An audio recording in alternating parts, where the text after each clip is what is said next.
예, 저희가 오늘 살펴볼 말씀은 사도행전 2장 41절부터 42절입니다. 그래서 오전과 오후에 저희가 이어서 살펴보려고 하는데요. 교회의 목적에 대해서 살펴보려고 합니다. 그래서 교회의 목적이 크게 세 가지가 있습니다. 우리가 이 세상에서 교회로 함께 모이고 있잖아요. 교회로 모이지도 않아도요, 예수님을 믿으면요, 죽어서 하늘나라에 갑니다. 근데 우리가 굳이 교회로 모이는 이유가 있죠. 세 가지가 있는데요. 바로 저희가 오전에 살펴볼 내용은 이제 가르침에 관한 것입니다. 하나님의 말씀을 가르치기 위해서 교회로 모이는 거예요. 두 번째로는 경배를 드리기 위해서 또 교회로 모이죠. 세 번째는 기도를, 함께 기도 제목을 나누고 기도하기 위해서 교회로 모이는 겁니다. 그래서 이 오전 시간에는요, 저희가 이제 가르침에 대해서만 살펴보고 오후 시간에 경배와 기도에 대해서 간략하게 살펴보려고 합니다. 예, 그래서 교회로 모이는 이유는요, 세 가지 중요한 일 때문인데요. 첫째는 교리를 가르치는 겁니다. 교리를. 두 번째는 하나님께 경배하기 위해서 또 모입니다. 세 번째는 함께 모여서 기도하기 위해서 모이는 거죠. 그래서 교리를 가르치고 하나님께 경배하고 함께 기도하는 것이 이제 교회가 해야 되는 가장 중요한 일이에요. 다른 거는 잘 못해도 됩니다. 교회가. 근데 이 세 가지는 반드시 해야 돼요. 이것을 잘하느냐 못하느냐에 따라서 좋은 교회냐 나쁜 교회냐 이렇게 갈릴 수 있는 겁니다. 작다 그래서 다 좋은 교회도 아니에요. 사람들이 보통 큰 교회 하면 다 좀 잘못된 교회, 부패한 교회 이렇게 생각하고 작은 교회 하면 좋은 교회 이렇게 생각하는데요. 꼭 그런 게 아닙니다. 크고 좋은 교회도 있을 수 있어요. 충분히. 우리나라에도 있는지 잘 모르겠어요. 미국에는 있어요. 많이 모이는 교회인데 좋은 교회 있습니다. 작다고 해서 또 다 좋은 교회도 아니죠. 작으면서도 비성경적으로 하는 교회도 있어요. 목사님은 훌륭하실지 몰라도 교회가 비성경적으로 한다면, 교회가 해야 될 일을 하지 않는다면 그건 나쁜 교회입니다. 좋은 교회, 나쁜 교회 이런 얘기하는 건요, 그 모이는 사람들이 나쁜 사람이다, 뭐 목사님이 나쁜 분이다 이런 얘기가 아닙니다. 목사님은 인격적으로 훌륭한 분인데 교회가 해야 될 일을 안 하고 있으면 나쁜 교회인 거예요. 그렇죠? 군인이 인격적으로 아주 훌륭한 병사인데 지키질 않아요. 군인이 해야 될 일을 안 해요. 적군이 와도 사람을 어떻게 싸우고 쏘지 않아요. 그러면 그건 나쁜 병사인 거예요. 그렇죠? 그러니까 인격적으로 훌륭한 사람일 수는 있지만 군인으로서는 나쁜 군인 거죠. 사람이 인격적으로 훌륭할 수는 있지만요, 교회로서는 나쁜 교회, 나쁜 목사일 수도 있어요. 하나님의 말씀을 가르치지 않으면요, 나쁜 목사입니다. 아무리 인격적으로 훌륭하다 할지라도. 교회가 해야 되는 이 세 가지 일은요, 굉장히 중요한데 순서도 중요합니다. 순서도 중요해요. 항상 먼저 건전한 교리가 있어야 됩니다. 바른 교리가 있어야 돼요.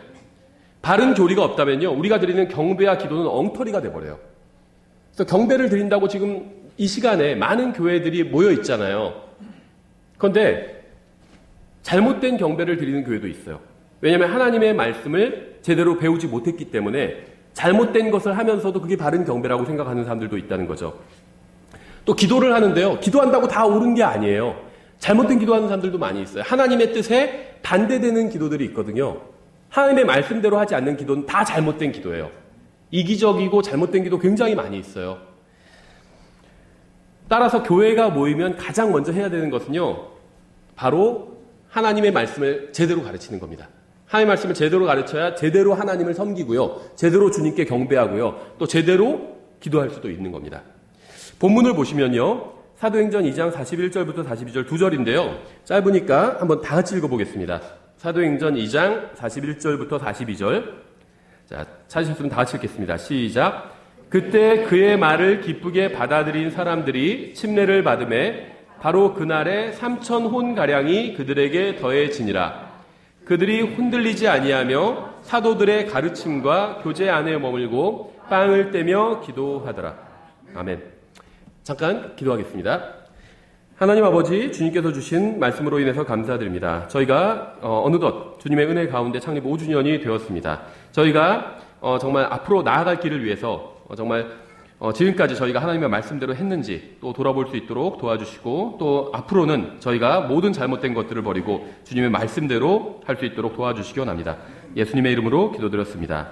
아멘. 믿는 자들은 성경을 배웠고요, 함께 교제를 나눴고요, 또 기도를 했습니다.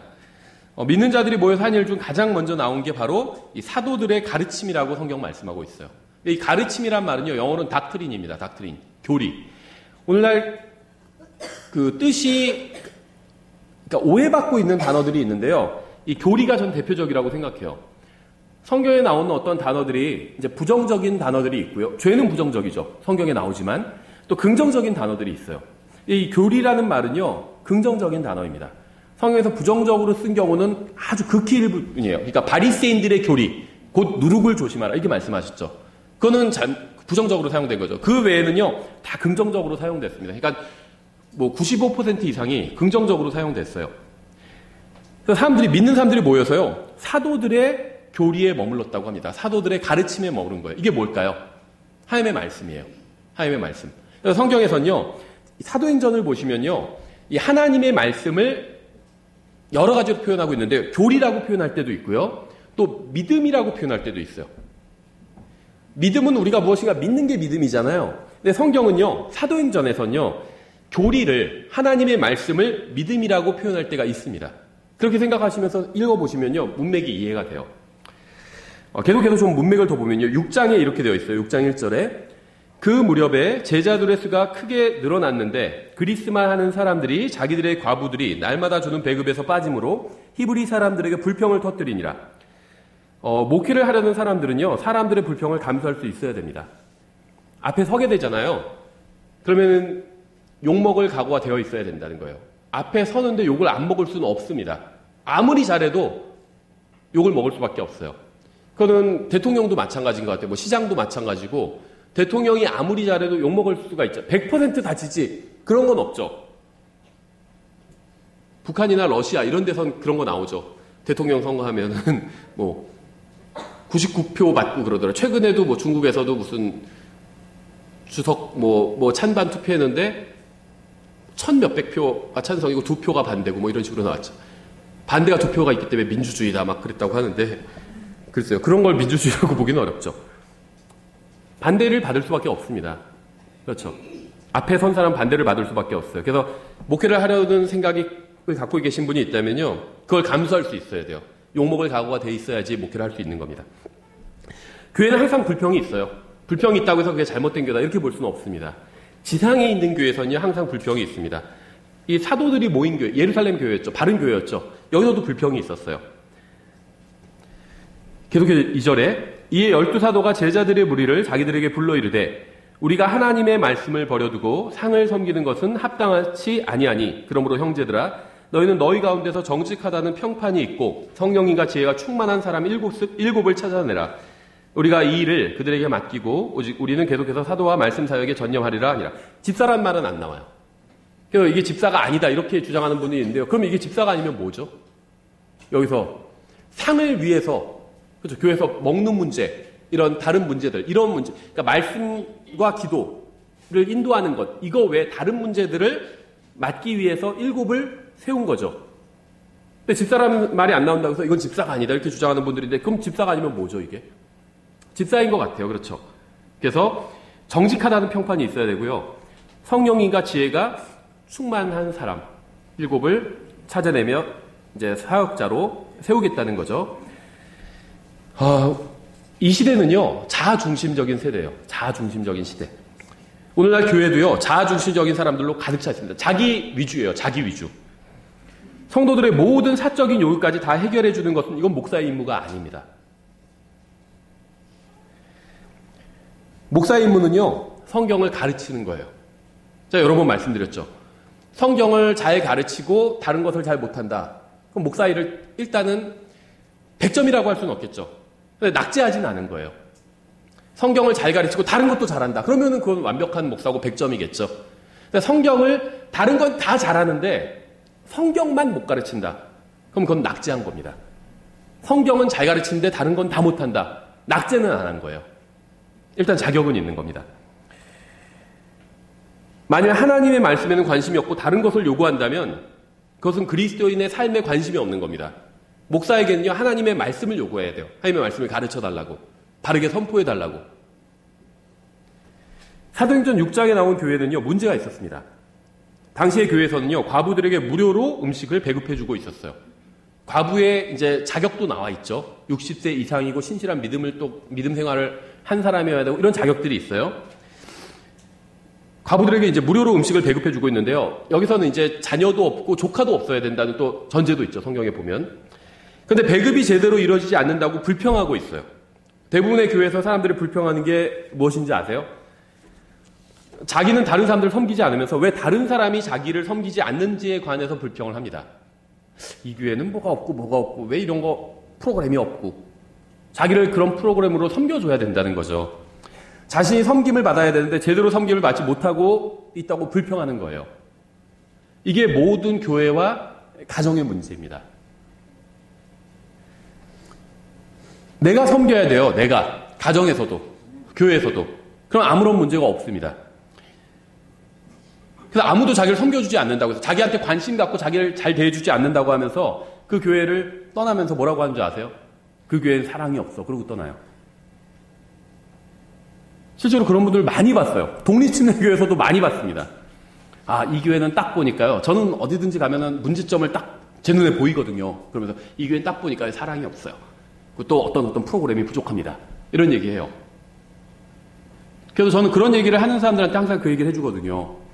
하나님께서, 그러니까 이 교회 안에 있는 모든 사람들이 다 동일한 걸 볼 수 있는 건 아닙니다. 하나님께서 왜 자매님에게, 왜 형제님에게 이 교회의 부족한 점을 볼 수 있게 해주셨을까요? 비평하라고 보여주신 게 아니라 그 부족한 점을 채우라고 보여주신 겁니다. 이렇게 얘기를 하거든요. 그럼 저는 그런 은사는 없습니다. 또 그러더라고요. 예. 이 비평하는 건요, 은사가 아닙니다. 그건 누구나 할 수 있어요. 예. 다른 사람 비평하는 건요, 그건 쉽습니다. 어렵지 않아요. 영적이지 않습니다. 영적이지 않아도 다 할 수 있어요. 부족한 걸 채워주는 것, 이게 영적인 겁니다. 사도행전 2장에서는요, 믿는 자들이 사도들의 교리에 거했다고 말씀하고 있어요. 교리 안에 머물렀다. 교리 안에서 살고 있다는 거죠. 사도들의 임무는요, 교회의 교리를 가르치는 것이었습니다. 목사의 임무도 마찬가지예요. 교회의 교리를 가르치는 겁니다. 그런데 이후에 사도들은 말씀과 기도 외에 다른 일로 인해서 시간을 낭비하게 됐어요. 여러 가지 일로 막 쫓아다니고요. 그렇게 되었다는 겁니다. 그게 잘못됐다는 건 아니에요. 목사도 다른 일 할 수 있죠. 교회에서 막 여러 가지 일이 사람들이 모인 일종의 사회잖아요. 교회도 작은 사회잖아요. 커뮤니티고. 그러다 보니까 여러 가지 일이 일어나게 되죠. 그럼 그런 일들을 목사도 같이 참여해서 할 수 있습니다. 그게 잘못된 건 아니에요. 근데 주객이 전도될 수가 있는 거죠. 거기에 시간을 많이 뺏기면서 말씀 준비를 못할 수도 있죠. 아니, 목사가 말씀의 은사 받은 사람인데 뭐 준비할 시간 없어도 그래도 해야 되는 거 아니야? 그렇지 않아요. 축구 선수들은 축구의 은사가 있죠. 또 연습을 할까요? 안 할까요? 엄청 많이 해요. 엄청나게 많이 합니다. 요리사는 요리 잘하는 사람이죠. 그럼 요리를 잘하는 사람은 요리를 잘하는데 준비할 시간 안 줘도 해야지, 이렇게 얘기할 수는 없죠. 준비할 시간을 충분히 줘야 돼요. 마찬가지예요. 그래서 사도들은요, 하나님의 말씀을 버려두고 상을 섬기는 것이 합당치 않다고 얘기하고 있죠. 그리고 이제 그 일을 대신할 사람들을, 정직하고 신실한 사람들을 세운 겁니다. 교회에서 목사에게 하나님의 말씀을 연구하고 가르치고 또 하나님과 기도로 교제하고 다른 사람들을 위해서 기도하는 일 외에 다른 일을 하도록 하는 것은요, 어리석은 거예요. 잘못된 것이고. 목사가 하나님의 말씀과 기도를 제쳐두고 다른 일에 대한 불만에 답하고 그것을 처리하느라 시간을 낭비하는 것은요, 이건 잘못된 겁니다. 손실이에요. 목사는 성경을 가르치는 사람이지 심리학자나 유치원 선생님이나 엄마가 아니에요. 엄마한테 요구해야 될 걸 목사한테 요구하는 사람들도 있어요. 진짜로. 목사는 성경을 가르치기 위해서 하나님께서 세우신 사람입니다. 만약 여러분이 성경을 배우고자 하지 않는다면 목사는 불필요한 존재가 되어버려요. 제가 여러분에게 확실하게 말씀드릴 수 있는 것은요, 한 번 불평하기 시작하면요, 결코 불평이 사라지지 않게 된다는 겁니다. 아무런 불평 없이 서로를 섬기는 작은 교회가 불평으로 가득 찬 대형 교회보다 주님을 위해서 훨씬 더 많은 일을 할 수 있어요. 6장 4절에 이렇게 되어 있습니다. 오직 우리는 계속해서 기도와 말씀 사역에 전념하리라 하니라. 목사는 지속적으로 하나님의 말씀을 가르치고요, 사람들을 위해서 기도해 줘야 됩니다. 계속 성경을 가르쳐야 돼요, 목사는. 목사는 하나님의 말씀과 기도의 시간을 사용해야지 교회에 대한 불만이나 불평을 듣는 일에 시간을 낭비해서는 안 됩니다. 그러한 일은 목사의 사역이 아니에요. 목사에게 그런 얘기를 하지 않으면 누구에게 그런 얘기를 하냐, 이렇게 묻는 사람들이 있는데요. 정말 불평이 있다면, 그러니까 불평이란 건 뭔가 내가 봤을 때 잘못돼 보이고 이게 고쳐졌으면 좋겠다, 이렇게 생각하는 거잖아요. 하나님께 해야 돼요, 하나님께. 어떤 의미에선. 왜냐하면요, 모든 것을 다 해결하실 수 있는 분은 하나님이거든요. 하나님이에요. 물론 불평이 아니라 진지하게 어떤 토론을 할 수는 있죠. 회의를 하고 어떻게 하면 우리가 교회에서 더 잘 섬길까 이런 거 회의할 수는 있겠죠. 부부간에도 마찬가지예요. 어떻게 하면 가정을 잘 이끌어갈까 회의할 수 있겠죠. 근데 그렇게 서로 대화를 나누는 게 아니라 불평이 되고 이렇게 된다면 안 하는 게 나아요. 하나님께 하면 됩니다. 하나님께 요청하면 돼요. 아내가 잘못됐는데 바로 잡아주세요. 아내한테 얘기해봤자 소용없어요. 하나님께 얘기하면 됩니다. 남편이 잘못됐는데 바로 잡아주세요. 남편한테 얘기해봐야 소용없어요. 하나님께 얘기하면 됩니다. 교회가 좀 잘못됐는데 하나님께 얘기하면 돼요. 하나님께서 바로 잡아줄 수 있으시기 때문에. 사도행전 11장에 이렇게 되어 있어요. 11장 25절에 그때 바나바가 사울을 찾으러 다소로 떠나서 그를 만남에 안디옥으로 그를 데려오니라. 그들이 만 1년 동안 그 교회와 함께 모이며 많은 사람들을 가르쳤는데 제자들이 안디옥에서 처음으로 그리스도인이라 불리니라. 바울과 바나바는요, 안디옥에서 열심히 성경을 가르쳤습니다. 그 결과 사람들은 처음으로 그리스도인이라고 불리기 시작했어요. 구원받은 사람이 그리스도인이 아니에요. 그리스도인, 이걸 한자어로 하면 기독교인이죠. 우리말로 풀면 그리스도인이고 같은 뜻이죠. 종교 뭐예요? 그럼 저 기독교인인데요. 이렇게 얘기하는 경우들도 있어요. 아니, 기독교인 하니까 좀 종교인 냄새가 난다. 그래서 저는 그리스도인이라고 얘기합니다. 이런 분도 봤어요. 근데 제가 아주 존경하는 목사님이 있는데요. 40년 동안 주님을 아주 신실하게 섬긴 분이에요. 젊어서부터. 지금 60이 넘었고. 그분은 자기를 그리스도인이라고 부르질 않아요. 자기가 봤을 때 주님의 제자로서 부족하다는 거죠, 자기가. 예수님을 믿는다고 해서 다 그리스도인으로 불릴 수 있는 게 아닙니다. 성경을 배워야만 그리스도인이라고 불릴 수 있어요. 그리스도인은요, 그리스도를 따르는 사람, 예수님처럼 하는 사람이에요. 그리스도를 닮은 사람이에요. 구원받은 사람이 그리스도인이 되려면 무엇을 해야 되는지 아세요? 성경을 배워야 돼요. 안디옥에 있던 신실한 사람들처럼 성경을 배워야 그리스도인이 되는 겁니다. 성경을 배워야 믿는 사람이 그리스도인이 돼요. 안디옥의 믿는 자들은요, 1년 동안 집중적으로 바울과 바나바에게 성경을 배웠습니다.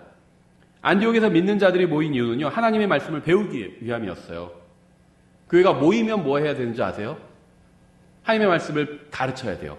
경배해야 되고 함께 기도하고 교제를 나눠야 됩니다. 흩어지면 뭐를 해야 될까요? 복음을 전해야 되는 거예요. 하나님의 말씀대로 살고 복음을 전해야 되는 겁니다. 저도 한 달에 한 번은 복음 설교를 하죠. 교회 다니는 사람들을 위한 복음 설교를 합니다. 매번 교회에서 복음 설교할 필요는 없어요. 구원받은 사람들 모아놓고 계속 복음 설교할 필요는 없죠. 나가서 해야 돼요. 나가서 각자 복음을 전해야 됩니다. 사도행전 20장 7절에 주의 첫날에 제자들이 빵을 떼려고 함께 오니 이렇게 말씀하고 있어요. 사도행전을 보면요, 믿는 사람들이 모여서 항상 함께 식사를 했습니다. 식사하는 모습 꽤 많이 나와요, 사도행전에. 이게 왜 나올까요? 왜 식사하는 장면이 나올까요, 사도행전에? 모인 시간이 길었기 때문이에요. 길었던 거예요. 만나서 한두 시간만 함께 하기 위해서는요, 식사를 하지 않아도 됩니다. 근데 오랫동안 함께 하면서 하나님의 말씀을 배우고 기도를 하기 위해서는 함께 식사를 해야 돼요. 어떤 교회에서는요, 여기서 빵을 떼었다고 하는 게 주의 만찬이라고 가르치는 교회도 있어요.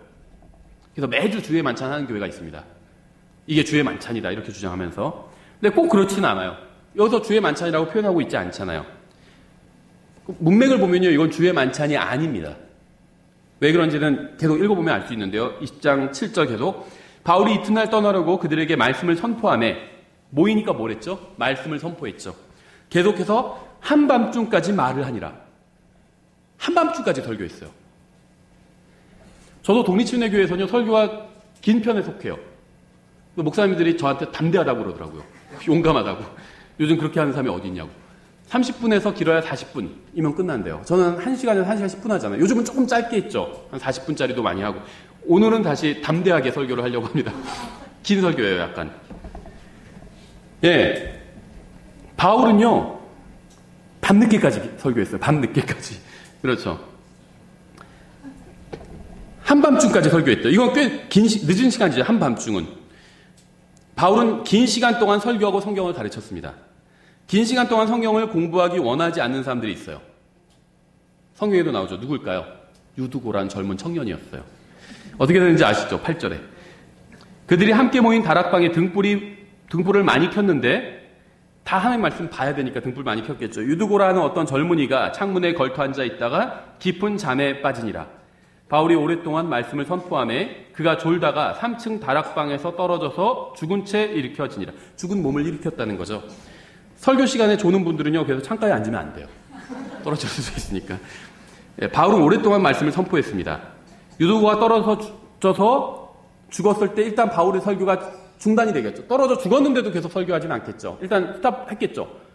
갑자기 하고 떨어지니까는 하고 설교 중단하고 내려가서 받겠죠. 10절 바울이 내려가서 그 위에 엎드려 그를 껴안고 이르되 그의 생명이 그 속에 있으니 걱정하지 말라. 하나님께서 살려주신 거죠. 다시 하니 하고 그러므로 그가 다시 올라가 빵을 떼어 먹고 오랫동안 곧 날이 새기까지 이야기하고 이처럼 떠나니라. 그들이 살아난 젊은이를 데려와서 적지 않게 위로를 받았더라. 살아나니까 다시 데려와서 오랫동안 날이 새기까지 또 이야기했대요. 저 같으면 끝낼 것 같아요. 사람 죽으면. 설교하다가 사람 죽으면 일단 끝낼 것 같은데 바울은 계속했습니다. 어쨌든 유두고는 다시 살아났어요. 제가 본문에서 빵을 뗀 것은 주의 만찬이 아니라고 앞에서 말씀드렸죠. 그 이유가 나왔어요. 사람들은 주의 만찬을 하고 나서 성경 공부를 하다가 유두고가 죽었다가 살아나고 나서 또다시 주의 만찬을 한 게 아닙니다. 그들은 식사를 했고요. 오랜 시간 성경을 공부하다가 다시 식사 시간이 돼서 또 식사를 한 거예요.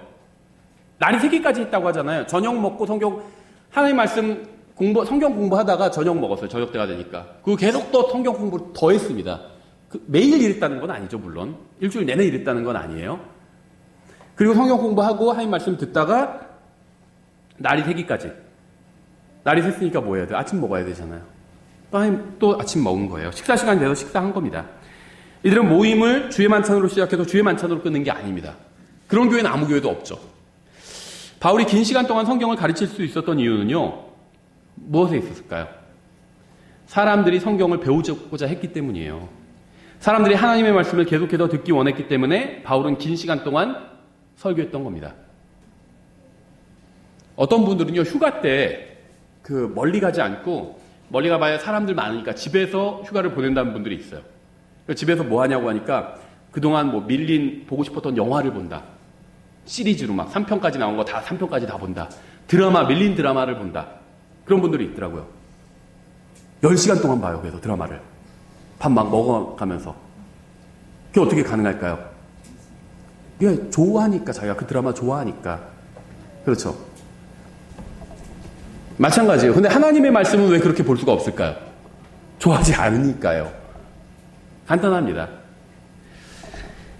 디모데후서 3장 16절 이렇게 되어 있죠. 모든 성경 기록은 하나님의 영감으로 주신 것으로 교리와 책망과 바로잡음과 의로 교육하기에 유익하니 이것은 하나님의 사람이 완벽하게 되어 모든 선한 일에 철저히 갖추어지게 하려 함이라. 성경을 주신 이유를 열거하는 목록의 이 첫 번째 자리에 오는 것이 바로 교리입니다.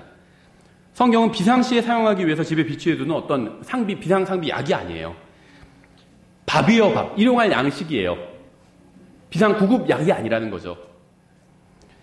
아무데나 읽고 싶은 부분 읽으라고 주신 책도 아닙니다. 마음 가는 대로 읽고 싶은 부분을 읽고 하고 싶은 것을 하라고 주신 책도 아니에요. 자기에게 유리한 것만 하는 사람들 있죠. 그러라고 주신 책이 아니라는 거예요.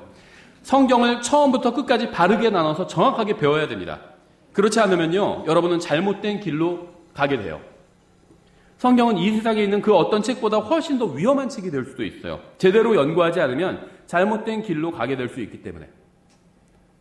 이단들도요, 다 성경 믿는다고 그래요. 근데 그 결과가 어떻게 되죠? 성령님께서 역사하시면요, 사람이 바로 서게 됩니다. 뒤로 쓰러지고 자빠지는 게 아니라 바로 서게 돼요. 그렇죠. 가정은 어떻게 될까요? 바로 서게 돼요, 가정이. 교회도 바로 서게 돼요. 근데 잘못 가르치면 가정이 무너지죠. 사람도 무너지는 경우도 있어요, 사람도. 성경은 바르게 나눠서 연구해야 돼요. 모든 성경이 나를 위해서 하신 말씀이지만 나에게 하신 말씀은 아니에요. 모든 성경이 빛이 있으라, 이 말은 저를 위해서 하신 말씀이죠. 저에게 하신 말씀은 아니에요. 깜깜한데 빛이 있으라. 갑자기 그렇다고 해서 제가 불 켜야 되는 건 아니죠. 항상. 저에게 하신 말씀은 아니라는 거예요. 성경에는요, 반항하는 아이를 돌로 쳐서 죽이라는 말씀도 나와요. 아이가 반항하면 돌로 쳐 죽이래요. 만약 성경에서 말씀하시는 것은 모두 자신에게 적용시켜야 한다고 생각하는 사람이 이러한 본문을 읽게 된다면 어떤 일이 벌어질까요? 우리는요, 팔레스타인 땅에 사는 유대인이 아닙니다. 하나님께서는 특정한 목적을 가지고 유대인들에게 율법을 주셨습니다. 이러한 하나님의 목적을 무시하고 율법을 자신들에게 문자적으로 적용하면요, 잘못된 일이 벌어지게 돼요. 우리는 이방인이에요, 이방인. 원래 구원받기 전엔. 구원받고 나선 교회가 됐죠. 구원받기 전엔 이방인이었어요. 우리나라에서 율법에 순종해서요, 반항하는 아이를 돌로 쳐 죽이면 율법은 반항하는 아이를 돌로 쳐 죽이라고 되어 있어요. 우리나라에서 그렇게 하면요, 감옥에 가게 돼요, 감옥에. 법 아래에 있지 않은 사람이 율법의 행위를 하려고 하는 것은 이건 잘못된 일입니다. 우리 법이 아니라는 거예요. 미국 법을 우리가 지킬 필요는 없죠. 마찬가지예요. 율법이 성경에 기록되어 있기 때문에 율법을 지켜야 한다고 생각하는 사람들이 있어요. 안식교, 예를 들면. 구약의 율법을 지켜야 된다고 주장하죠. 그런데 성경에는요, 율법 외에 다른 것들도 많이 기록되어 있습니다. 왜 하필 신약 성경에 기록된 다른 많은 것들은 무시하고 율법을 지키려고 할까요? 그렇죠. 신약 성경에서 우리에게 하시는 말씀들이 있잖아요. 부모에게 순종하라. 그걸 지켜야죠. 아내를 사랑하라. 그 말씀을 지켜야죠. 남편에게 복종하라. 그 말씀을 지켜야죠. 그렇죠. 교회로 또 함께 모이라. 주님께서 오실 날이 가까울수록 더욱 자주 모이라고 말씀하고 있잖아요. 그런 말씀에 순종해야지. 우리에게 주신 말씀이 있잖아요. 신약 교회에게 주신 말씀에 순종해야지. 왜 구약 이스라엘에게 주신 말씀에 순종하지도 못하면서 해야 된다고 주장을 할까요? 율법 지켜야 된다고 주장하는 사람도요, 자기 아이가 반항해도 돌로 쳐 죽이진 않아요. 그렇게 되면은 아이도 큰일 나지만 자기도 큰일 나니까. 그렇죠. 하나님께서 성경을 주신 이유는요, 성경에서 읽고 싶은 것만을 읽거나 지키고 싶은 것만을 멋대로 지키게 하기 위함이 아닙니다. 편식이죠, 이게 편식. 성경을 주신 이유는요, 알라딘의 램프처럼 사용하라고 주신 게 아니에요. 하나님께서 우리에게 성경을 주신 이유는요, 성경의 모든 책과 모든 장과 모든 절을 문맥에 맞게 연구하게 하기 위해서 주신 겁니다. 성경의 모든 말씀을 문맥에 맞게 하나하나 연구하면 자신에게 하신 말씀이 아닌 것을 지키려고 하는 어리석은 짓은 하지 않게 된다는 거죠. 하나님께서는 교회를 위해서 어떤 사람들에게 은사를 주셨습니다. 우리는 모두 하나님의 말씀 안에서 서로가 가르쳐야 되고요, 서로가 섬겨야 되고요, 서로를 또 세워줘야 됩니다. 그러나 주님께서는요, 특별한 목적을 위해서 어떤 사람들에게 영적인 은사를 주셨어요.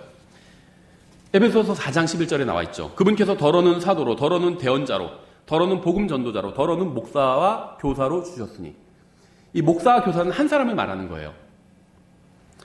왜냐하면 목회는 가르치는 사역이기 때문입니다. 성경을 가르치는 것과 목회 사역은 분리할 수가 없어요. 성경을 가르치지 않고 목회를 할 수는 없습니다. 이 영어 성경에 보면요, 사도라는 단어 뒤에 세미콜론이 있고요, 대언자라는 단어 뒤에 세미콜론, 복음 전도자 뒤에도 세미콜론이 있어요. 근데 목사와 교사는요, 하나로 묶여 있습니다. 교사 뒤에 세미콜론이 있어요. 교회는 하나님의 말씀을 가르치는 목회 사역을 필요로 합니다. 이게 없으면 교회는 무너져요. 그 교회의 기능을 상실하게 됩니다. 하나님의 말씀을 가르치지 않으면. 그래서 하나님께서는요, 누군가에게 성경을 가르칠 수 있는 은사를 주신 거예요.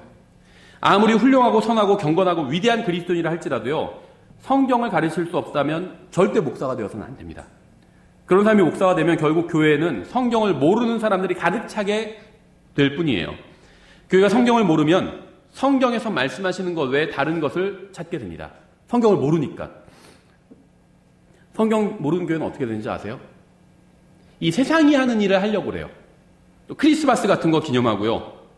예수님께서 12월 25일에 태어나지 않으셨죠? 그거는 상식적으로 생각해도 말이 되지 않거든요. 부활절 지키고요. 성경 어디서 부활절 지키라고 그랬어요? 그런 말이 없어요. 그렇죠? 세상이 하는 거, 사교 모임 같은 거 만들고요. 그런 거 하려고 합니다.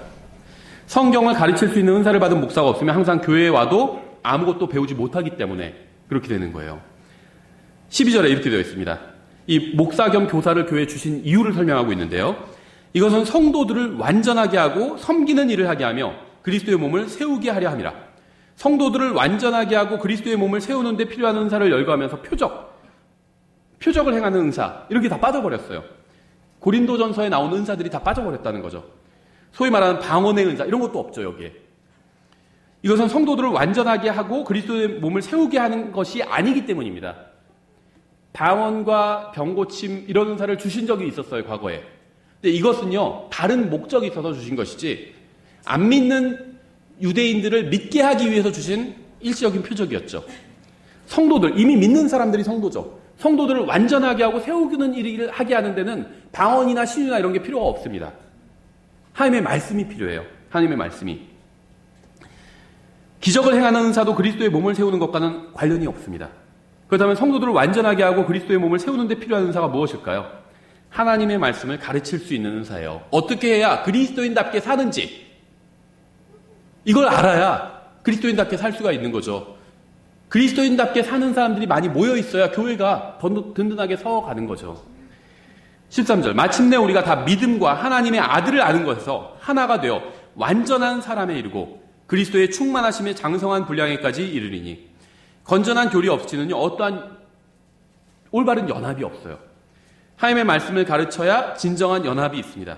그리스도인이 하나로 연합하기 위해서는요, 교리를 가르치면 안 된다고 하는 사람들이 있어요. 그럼 분열만 일어난다 이렇게 얘기하는 사람들이 있는데요, 그건 틀린 말이에요. 성경에 의하면. 성경적 가르침 없이 하나님의 방법이 아닌 다른 방법으로 연합하는 것은 아무런 소용이 없습니다. 하나님의 말씀을 가르치기 전에는요, 하나님의 방법으로 연합할 수가 없어요. 하나님의 말씀을 모르면 하나님의 방법을 모르기 때문이에요. 14절에 그 목적은 우리가 이제부터 더 이상 어린아이가 되지 아니하여 사람들의 속임수와 몰래 숨어서 속이려 하는 자들이 사용하는 간교한 술수로 말미암아 온갖 교리의 바람에 이리저리 흔들려 밀려다니지 아니하고. 오늘날 교회에 다니는 대부분의 사람들은요, 성경을 잘 모릅니다. 누군가 성경을 인용해서 무엇인가를 얘기하면 다 좋은 얘기를 하는 것일 것이다 이렇게 그냥 생각을 합니다. 만약 설교단에 선 사람이 여러분에게 어떤 게 바른 교리고 어떤 게 잘못된 교리인지 가르치지 않는다면요, 그 사람은 설교단에 절대 서면 안 됩니다. 설교단에 선 사람이 여러분에게 바른 교리를 가르치지 못한다면 절대 설교단에 서서는 안 돼요. 설교단에 선 사람이 은사주의나 이단들이나 자유주의자들이나 인본주의자들이 행하는 간교한 술수와 또 그들이 가르치는 거짓 교리를 제대로 알려주지 못한다면 절대 설교단에 서서는 안 됩니다. 거짓 교리가 무엇인지, 바른 교리가 무엇인지 모르는 그리스도인과 교회는요, 절대 영적으로 성장할 수가 없어요. 여러분은 반드시 하나님의 말씀을 알아야 됩니다. 반드시 알아야 돼요. 그래야 영적으로 성장해 나아갈 수가 있습니다. 이게 바로 성경이 말씀하시고 있는 사실이에요. 누군가가 여러분에게 성경을 가르쳐야 여러분은 영적으로 성장할 수 있습니다. 난 성령님께 직접 배울래. 근데 성령님께서요, 우리가 성경을 읽을 때 직접 가르쳐 주실 때도 있죠, 우리 마음에. 사람을 통해서 가르쳐 주실 때도 있어요. 생각해보세요. 바울이 가르치는데, 난 바울 얘기 안 들을래. 성령님께 직접 배울래. 그럼 그 사람 다른 사람일까요? 잘못된 사람이죠. 많이 봤어요. 목사한테 배울 필요 없어. 성령님께 직접 배우면 돼. 근데 그런 말을 그 사람도 누군가에게 배운 거예요. 바울이 가르치는데 그런다면 그 사람 잘못된 사람이겠죠. 성령님께서 가르치시는 방법이요, 우리가 하나님 말씀을 읽을 때 우리 마음에 직접 가르칠 수가 있고요. 또 누군가 사람을 세워서 가르치는 경우가 있어요. 성경에 숱하게 나오잖아요. 대언자들, 하나님 말씀을 선포했죠. 대언자들이 선포하는데 난 성령님께 직접 배울래. 이러면 그 사람이 잘못된 거죠. 하나님께서 사람을 통해서 일하세요. 여러분도 하나님께서 쓰시는 사람이 될 수가 있어요. 여러분의 가족에게, 친구에게 하나님 말씀 가르칠 수 있잖아요. 아이들에게 하나님 말씀 가르칠 수 있잖아요. 그럼 여러분을 통해서 성령께서 일하실 수 있다는 거예요. 오늘날 대부분의 신학교에서는요, 성경을 가르치지 않습니다. 신학교에 가서 배우는 것이라고는요, 어떻게 하면 성도들을 다룰 수 있는지에 관한 상담학, 심리학, 대학원에서 이런 거 가르쳐요, 주로. 대부분의 신학교에서 배울 수 있는 것이라고는요, 어떻게 하면 사람들이 기분 나빠하지 않고 계속 교회에 나올 수 있게 하는가, 이런 거 가르칩니다. 15절에 오직 사랑 안에서 진리를 말하며 모든 일에서 그분 안에 이르도록 성장하게 하려 함이라. 그분은 머리시니 곧 그리스도시니라. 오늘날 많은 교회들에서는요, 사람들이 듣기 좋아하는 이야기만 하려고 합니다. 누군가 성경의 진리를 전하면요, 편협하거나 잔인하다고 얘기해요. 편협하다. 예수님만 믿어야 구원받는다고 성경 말씀하고 있죠. 그럼 세상 사람들은 뭐라고 할까요? 편협하다.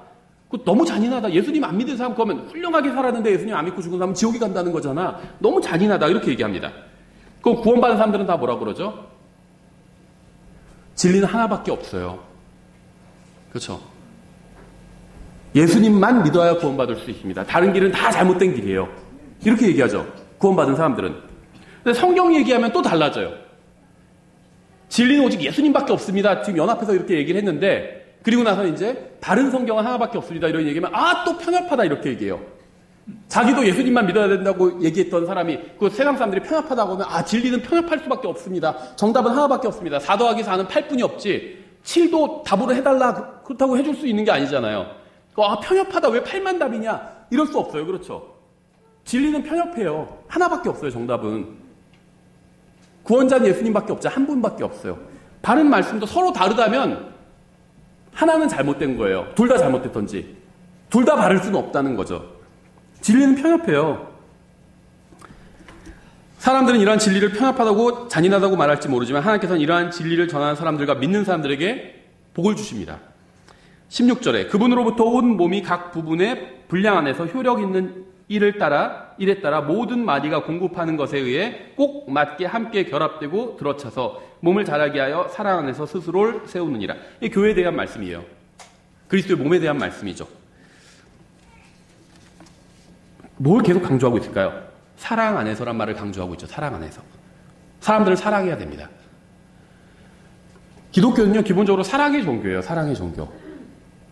우리가 왜 구원받았죠? 하나님께서 전능하시기 때문에. 그러니까 아니라 우리를 사랑하셨기 때문이에요. 전능하신 건 우리의 구원과 관련이 없어요. 정의로우신 것, 하나님 정의로우신 분이죠. 그것도 우리의 구원과 관련이 없어요. 정의로우심만 있었다면 우린 다 지옥에 가야 됩니다. 하나님께서 사랑이시기 때문에 우리를 사랑하셨잖아요. 사랑을 보여주셨잖아요. 뭘로 보여주셨죠? 희생을 통해 보여주셨죠. 기독교의 본질은요, 사랑과 희생이에요. 독립침례교회는 이런 얘기하면요, 배교했다 막 그런 얘기합니다. 기독교의 본질이 킹제임스 성경이라고 생각해요. 물론 킹제임스 성경 중요하죠. 저 킹제임스 성경 믿죠. 근데 기독교의 본질은요, 사랑과 희생이에요. 예수님께서 우리를 위해서 사랑해 주셨잖아요. 그리고 자기를 희생해 주셨잖아요. 왜 이걸 보여주셨을까요? 교회에서도 이렇게 하라는 거예요. 가정에서도 이렇게 하라는 겁니다. 그건 아무 문제가 없어요. 내가 상대방을 사랑하면 나를 희생하게 되어 있습니다. 남편은 아내를 이렇게 사랑해야 돼요. 아내는 남편을 또 이렇게 사랑해야 됩니다. 자녀는 부모를 이렇게 사랑하게 되고 부모는 자녀를 또 이렇게 사랑해야 돼요. 이렇게 사랑하도록 가르치지 않는 교회는 다 잘못된 교회입니다. 하나님은 다르게 가르치신 적이 없어요. 그렇죠? 육신적인 사람이니까 그냥 육신적으로 확 막 대해버려라 이렇게 가르친 적이 없습니다. 독립침례교도소에도 그런 사람 봤어요. 저는. 남편이 육신적이야? 그러면 그냥 육신적으로 대해버려. 그렇게 말하는 걸 직접 제가 들었어요.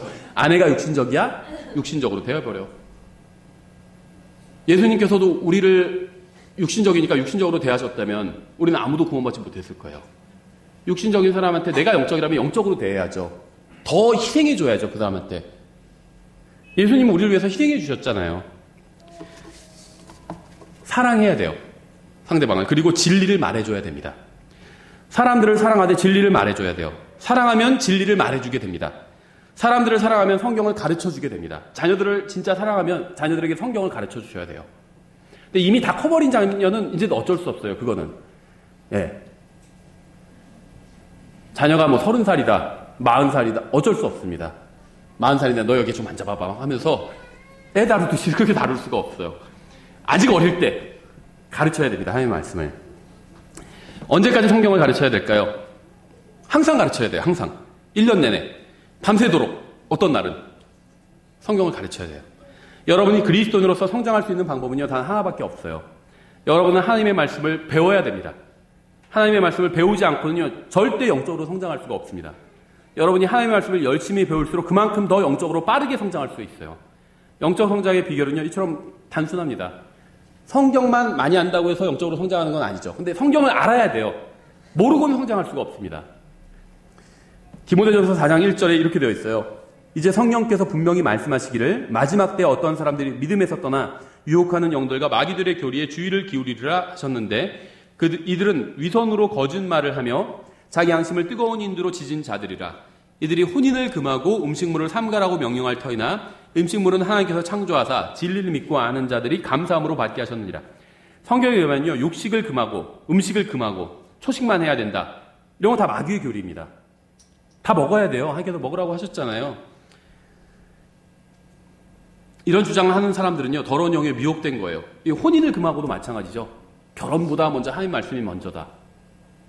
근데 이미 결혼한 사람은요, 남편을 기쁘게 해주기 위해서, 또 부인을 기쁘게 해주기 위해서 노력해야 돼요. 그렇게 할 마음이 없었으면 처음부터 결혼하면 안 되는 거예요. 그렇죠. 4절에 하나님의 모든 창조물은 선하고 감사함으로 받으면 거부할 것이 하나도 없나니. 감사하고 먹으면 됩니다. 그래서 저는 항상 식사 기도할 때 감사히 먹겠습니다. 그러고 먹거든요. 다른 거 필요 없어요. 그렇죠. 뭐 독극물을 마시는 게 아니라면 이게 유기농인지 이런 거 고민할 필요 없어요. 유기농 먹는다고 해서 더 건강해지나요? 그렇다고 생각하는 분도 있을 거예요. 근데 성경엔 그런 말이 없어요. 그렇죠. 감사함으로 먹으면 된다고 그랬어요. 그렇죠. 그래도 땅에서 좀 건강하게 오래 살기 위해서 성경에서 말씀하시는 장수의 비결은 그게 아니에요. 부모를 공경하면 나에게 정해진 연수보다 더 주시겠다고 말씀하셨잖아요. 그게 장수 비결이에요. 그렇죠. 뭐 유기농 같은 거 먹는다고 해서 장수하는 게 아니라는 겁니다. 하나님의 말씀에 의하면요, 거짓 교리들과 마귀의 교리들이 있어요. 사람들은 이러한 마귀의 거짓 교리에 속아 넘어가고 있습니다. 만일 여러분이 사람들에게 이러한 거짓 교리를 지적해 준다면요, 여러분은 선한 사역자라고 하나님 말씀하고 있어요. 그렇죠.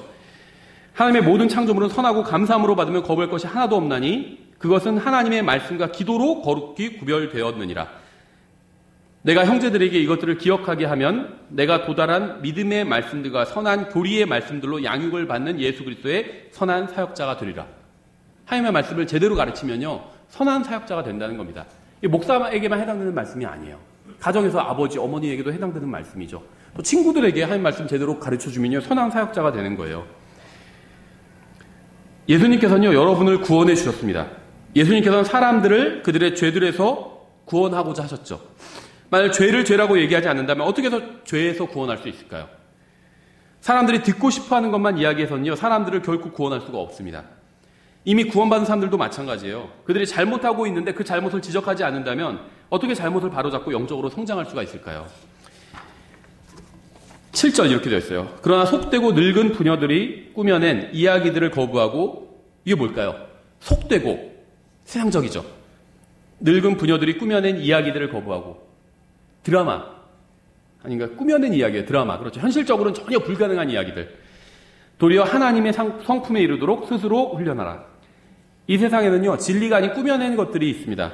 이런 것들은 거부해야 돼요. 미국의 많은 교회들이요, 할로윈 같은 거 기념하고 있어요. 할로윈을. 아이들이 이상한 복장을 하고 집집마다 돌아다니면 촛불이시나 사탕을 구걸하는 것, 이런 거 허용하고 있죠. 이러한 것이 단지 어린 시절의 어떤 추억이거나 재미로 하는 일일 뿐이라고 생각을 합니다. 그러나 성경에 의하면요, 마귀적인 일일 뿐이에요. 할로윈은 처음부터 마귀적인 의도로 시작되었고 지금도 마귀적인 일일 뿐이에요. 성경적 진리와는 관계가 없습니다. 이런 거 거부하라는 거예요. 꾸며낸 이야기, 성경에 없는 거. 디모데후서 2장 2절 이렇게 되어 있습니다. 또 내가 많은 증인들 가운데서 내게 들은 것들, 바로 그것들을 신실한 사람들에게 맡기라. 그들이 또한 다른 사람들을 가르칠 수 있으리라. 여러분은 죽을 때까지 한 길로 걸어가야 됩니다. 하나님의 길로. 만약 여러분이 잘못된 교리를 대적해서 설교하고 성경을 가르친다면 어떻게 될까요? 여러분 주위를 떠나겠죠, 사람들이. 성경적 진리를 듣기 싫어하는 사람들이 있는데요, 그들은 성경적 진리를 전하면 교회를 떠납니다.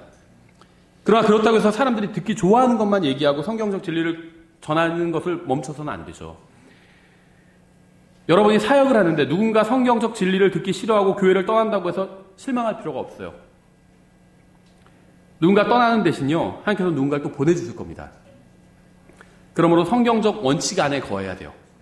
사람들이 떠난다고 해서 그 원칙을 수정하면 안 된다는 겁니다. 사람들의 입맛에 맞추기 위해서 매년 교회의 방향을 바꿀 필요가 없다는 거예요. 성경적 원칙 안에 거하면 된다는 겁니다. 우리가 실행하는 것들은 조금씩 바뀔 수도 있죠. 근데 우리는요, 하나님의 말씀을 가르칠 거예요. 말씀이 갖는 힘을 믿습니다. 하나님의 말씀을 가르칠 거예요. 바로 앞절에 2장 1절에 그러므로 내 아들아 너는 그리스도의 예수님 안에 있는 은혜 안에서 강건한 자가 되고, 은혜 안에 있으면서 동시에 강건해야 됩니다. 은혜 안에서 강건해야 돼요. 은혜 밖에서 강건한 건 소용이 없어요.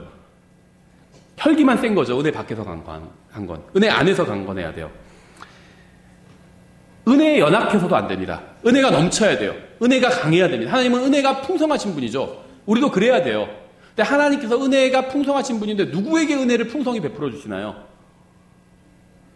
받을 자격이 없는 사람들에게도 풍성히 베풀어 주시고, 우리에게, 그렇죠, 우리에게 풍성히 베풀어 주시잖아요. 경건한 게요, 다른 게 아닙니다. 하나님처럼 하는 게 경건한 거예요. 그래서 저는요, 가끔 이제 누가 전화로든 메일이든 아니면 직접 만나서든 가끔씩 상담할 일이 있거든요. 그럼 누가 이렇게 하는데 제가 어떻게 해야 될까요? 물론 저도 하려면 힘든데요. 일단 그 사람 저한테 물어보니까 전 정답을 얘기해 주는 거예요. 하나님께서 형제님에게, 하나님께서 자매님에게 해주시길 원하는 대로 그 사람에게 해주십시오. 은혜롭게 대해주라고, 은혜롭게. 쉬운 일은 아니에요. 그렇죠? 하나님을 따라가는 게 쉬운 일은 아니에요. 그리스도인이 되는 게 쉬운 일은 아닙니다. 자기를 부인해야 돼요. 자기를 부인해야 됩니다. 내가 아니다. 그럼 누굴까요? 내가 아니라 내 안에 사시는 그리스도께서 일하게 하셔야 된다. 이게 자기 부인이에요. 내가 일하는 게 아니라 내 안에 사시는 그리스도께서 일하게 하셔야 된다. 그럼 그 사람을 위해서요, 내가 그 사람을 은혜롭게 대해줄 수 있어요. 나한테 배은망덕하게 대하는 사람도 내가 은혜롭게 대해줄 수 있게 된다는 거예요.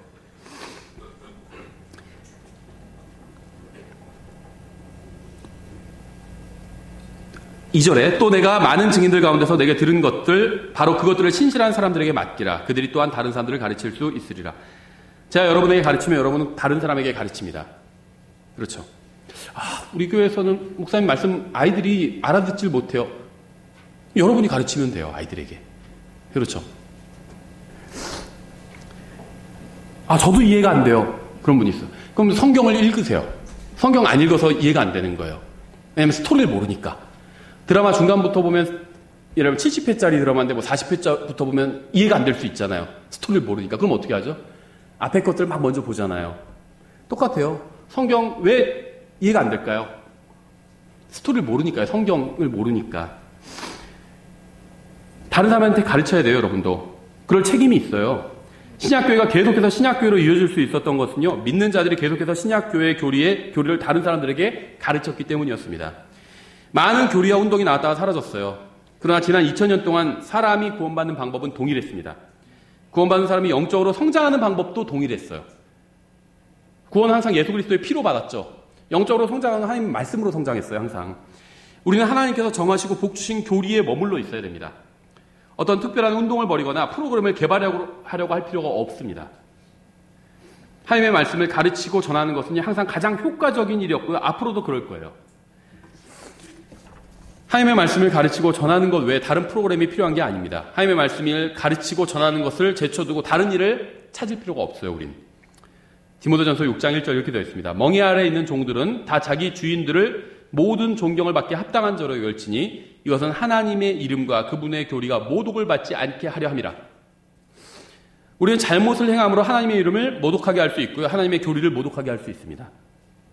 2절에 믿는 주인이 있는 자들은 그들이 형제라 해서 얕보지 말고 오히려 잘 섬길지니라. 이는 그들이 신실하고 사랑받는 자여 은택에 동참하는 자이기 때문이라.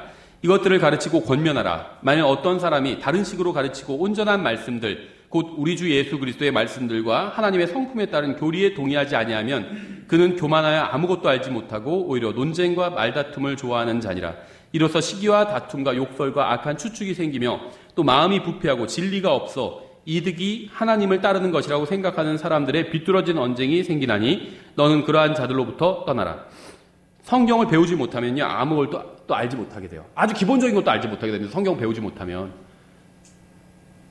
그런 상담 많이 했어요. 또 뭐 자기가 구원받았는지 아닌지도 몰라요. 그래서 예수님, 하나님 앞에서 본인이 죄인이란 거 인정하세요? 인정한대요. 예수님의 십자가 위에서 형제님, 선생님 죄의 값을 다 지불해 주신 거 인정하세요? 인정한대요. 믿는데요. 그럼 구원 받은 거죠. 그렇게 믿은 거면. 왜 그걸 모를까요? 믿으면서도. 성경을 배우지 못했기 때문이에요. 아내가 저한테 이렇게 되는데 제가 어떻게 대할까요? 저도 한 방 먹여줄까요?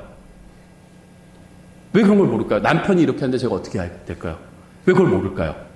성경을 배우지 않았기 때문이에요. 교회에서 성경을 가르치지 않았기 때문입니다. 사람들에게 필요한 것은요, 어떤 철학이나 사상이나 전통이 아니에요. 사람들에게 필요한 것은요, 하나님의 말씀이에요. 성경의 교리입니다. 성경을 가르치지 않아서 성도들이 성경을 모르면 생기는 것이 바로 논쟁과 말다툼과 시기와 다툼과 욕설과 악과 추측과 마음의 부패와 삐뚤어진 언쟁이에요. 성경을 배우지 못하면요, 이러한 문제들이 교회 가운데, 그리고 믿는 사람들의 삶 가운데, 가정 가운데 생기게 됩니다. 성도들에게 필요한 게 무엇인지 아세요? 하나님의 말씀을 제대로 배우는 거예요. 여러분에게 필요한 일이 무엇인지 아세요? 하나님의 말씀을 제대로 배우는 겁니다. 정리하면요, 교회가 날마다 해야 하는 일이 무엇일까요? 하나님의 말씀을 가르치는 일입니다. 모이면 하나님의 말씀을 가르쳐야 돼요. 다른 건 해도 되고 안 해도 돼요. 하나님의 말씀을 가르치는 건 반드시 있어야 됩니다. 하나님의 말씀을 믿고 구원받은 사람들을 그리스도인이 되게 하는 게 무엇일까요? 하나님의 말씀을 가르치는 거예요. 하나님의 말씀을 배웠더니, 사도들이 하나님의 말씀을 1년간 집중적으로 가르쳤더니 그제서야 믿는 사람들이 구원받았다. 그게 아니에요. 믿으면 구원받아요, 이미. 구원받은 사람들을 놓고 1년 동안 집중적으로 가르쳤더니 그제서야 그리스도인이 되었다고 말씀하고 있어요. 믿는 자들의 모임을 강한 교회로 만드는 게 무엇일까요? 하나님의 말씀을 가르치는 겁니다. 그래서 우리는 무엇을 가르쳐야 될까요? 무엇을 해야 될까요? 우리는요, 예수 그리스도의 말씀을 가르쳐야 돼요. 사도들의 교리에 머물러 있어야 돼요. 신약 교회 교리가 있잖아요. 여기 머물러 있어야 돼요. 목사는 성도들에게 성경을 가르쳐야 됩니다. 아버지는 아이들에게 성경을 가르쳐야 돼요. 어머니도 아이들에게 성경을 가르쳐야 돼요. 주일학교 교사들은 학생들에게 성경을 가르쳐야 되죠. 모든 사람들에게 가장 첫 번째로 필요한 일이 무엇일까요? 성경을 배우는 일이에요. 그래서 먼저 여러분이 하셔야 될 게 성경을 배우셔야 됩니다. 그걸 위해서 우리가 모여 있는 거예요. 그리고 성경을 가르쳐야 됩니다. 난 가르칠 사람이 없는데. 있어요. 나는 복음 전할 사람이 없는데. 이것과 똑같아요. 복음 전할 사람이 항상 있고요. 내 주변에는요, 하나님께서 여러분에게 사명을 주셨어요. 내가 복음 전해야 될 사람, 또 내가 하나님 말씀을 가르쳐야 될 사람이 있습니다. 그게 없다고 생각한다면요, 안 보이는 거예요. 하나님으로부터 멀리 떨어져 있는 거예요. 너무. 구원 여부와 상관없이. 그래서 하나님께서 사명을 주셨는데 들리지 않은 겁니다. 너무 멀리 떨어져 있어서. 그럼 하나님께 먼저 자기가 나가야 돼요. 그럼 사명이 들릴 겁니다. 누구에게 내가 복음을 전해야 되는지, 누구에게 하나님 말씀을 가르쳐야 되는지 알게 될 거예요. 예. 저희가